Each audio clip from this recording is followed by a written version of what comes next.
Lucknow cantt में अवध के नवाब सादत अली खां का बनवाया हुआ एक शानदार महल था जिसका नाम दिलकुशा कोठी था। आप इसको तस्वीर में बखूबी देख सकते हैं।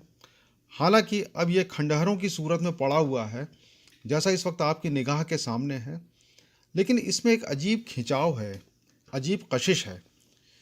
जब आप विक्रमादित्य मार्ग से आगे कैंट में बढ़ते हैं तो आगे जाकर के सड़क बाएं मुड़ने के बाद आपको दाहिनी तरफ दिलकुशा कोठी के खंडहर दिखाई देते हैं। इसका एक हिस्सा बाद में नवाब वाजिद अली शाह ने बनवाया था और यहाँ पर वो अपनी फ़ौजों को कवायद कराया करते थे। वाजिद अली शाह को अपनी सेना को बातरतीब बनाने का बड़ा शौक़ था और उन्होंने उनके लिए कई ऐसे शब्द भी बनाए थे जो कि फ़ारसी से लिए गए थे, जैसे रास्त रो यानी सीधे चल, पस बया अर्थात पीछे घूम, दस्तर चप बगिरद यानी बाईं ओर मुड़। लेकिन अंग्रेज़ों को ये बात पसंद नहीं थी कि नवाब वाजिद अली शाह किसी भी तरह से सेना का संचालन करें और अवध में उनका विरोध करने के लिए कोई सेना तैयार हो सके। इसलिए उन्होंने इस पर रोक लगा दी, वरना वाजिद अली शाह यहाँ पर जवान औरतों की एक ज़नानी फ़ौज भी बनाने जा रहे थे और उसकी तैयारी भी वो कर चुके थे। ये खंडहर दिलकुशा कोठी के अब पुरातत्व विभाग के संरक्षण में है। और देखिए, ये सामने यहाँ पर एक पत्थर पे नवाब वाजिद अली शाह के सैन्य प्रयोगों के बारे में लिखा हुआ है कि किस तरीके से वो यहाँ पर अपनी फ़ौज की कवायद कराना चाहते थे। एक खूबसूरत इलाका, ऊंची मीनारें, महराबें, सब कुछ देखने के लिए दिलकुशा कोठी में आना बहुत ज़रूरी है। आजकल इसके रेस्टोरेशन का काम चल रहा है जो कि बड़ी बारीकी से और बड़ी नफासत से किया जा रहा है। जी हाँ, ये ज़रूरी होता है ताकि किसी इमारत का रेस्टोरेशन जब किया जाता है तो उसकी वास्तविकता अपनी जगह पर बनी रहे और वो ख़राब भी ना होने पाए। हालांकि इसमें कभी कभी थोड़ी सी कमी हो जाती है, लेकिन यहाँ काम अच्छी तरह हो रहा है। और देखिए, ये एक ऊंची मीनार जो कि शिकार के लिए इस्तेमाल की जाती थी। इस कोठी का निर्माण गर्मियों के लिए हुआ था और यहाँ पर शिकार खेलने के लिए नवाब आते थे। यहाँ पे तमाम तरह के जानवर भी पाले गए थे। आजकल यहाँ पर लोग घूमने के लिए आते हैं और यहाँ के दिलकश वातावरण का फ़ायदा उठाते हैं। कुछ बच्चे यहाँ बैठ के अपनी पढ़ाई भी करते हैं, कुछ जोड़े यहाँ घूमते हुए नज़र आते हैं।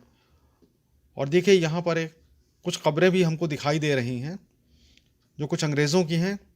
यहाँ पर एक घेरे के अंदर ये 3 कब्रें यहाँ पर दिखाई देती हैं। दिलकुशा कोठी के सामने का जो हिस्सा था उसका रास्ता अब सेना के कुछ कार्यालय और कुछ आवास बन जाने की वजह से बंद कर दिया गया है और ये हम वाजिद अली शाह की तरफ से उनके बनवाए हुए हिस्से की तरफ से ही अंदर जा पाते हैं। देखिए, ये नीचे का हिस्सा दिख रहा है। आप देखें दीवारों पर किस तरीके से काम किया गया है। सादी सी बनी हुई इमारत है, लेकिन बहुत अच्छी लगती देखने में। ये गॉथिक शैली में बनी हुई इमारत है और नवाब सादत अली ख़ान ने गॉथिक शैली में और अंग्रेज़ी आर्किटेक्चर के मिले जुले रूप में कई इमारतें बनवाई हैं। दिलकुशा कोठी का प्रयोग नवाबों की बेगमें भी करती थी और गर्मियों में एक तरह से यहाँ पर उनकी पिकनिक हो जाया करती थी। झूले डल जाते थे, खाने बनते थे, तमाशे होते थे। और लेकिन अपनी परंपरा के मुताबिक देखिए, यहाँ की दीवारों पर लोग अपने नाम लिख करके जा रहे हैं।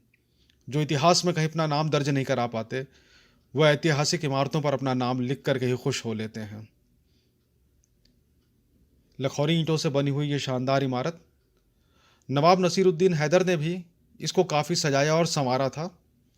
और इसके बगल में देखिए, ये दिलकुशा गार्डन है। कुछ समय पहले ये समारोहों के लिए, शादियों के लिए और अनेक कार्यक्रमों के लिए दिया जाता था, लेकिन आजकल शायद इस पर रोक लगी हुई है, ऐसा यहाँ पहुँचने पर हमको यहाँ के गार्ड से मालूम हुआ है। ये खूबसूरत उद्यान है जिसमें तरह तरह के फूल लगे हुए थे। बहुत अच्छे ऊंचे ऊंचे दरख्त देखने को मिलते हैं। बड़ा मनोरम वातावरण है।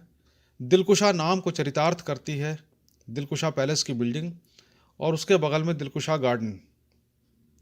नवाब नसीरुद्दीन हैदर के वक्त में यहाँ पर एक अंग्रेज़ ने हवा भर करके एक ऊंचा गुब्बारा उड़ाया था जिसको कि लोगों ने बड़े ताज्जुब से देखा था और नवाब नसीरुद्दीन हैदर ने उस अंग्रेज़ को बड़ा इनाम दिया था।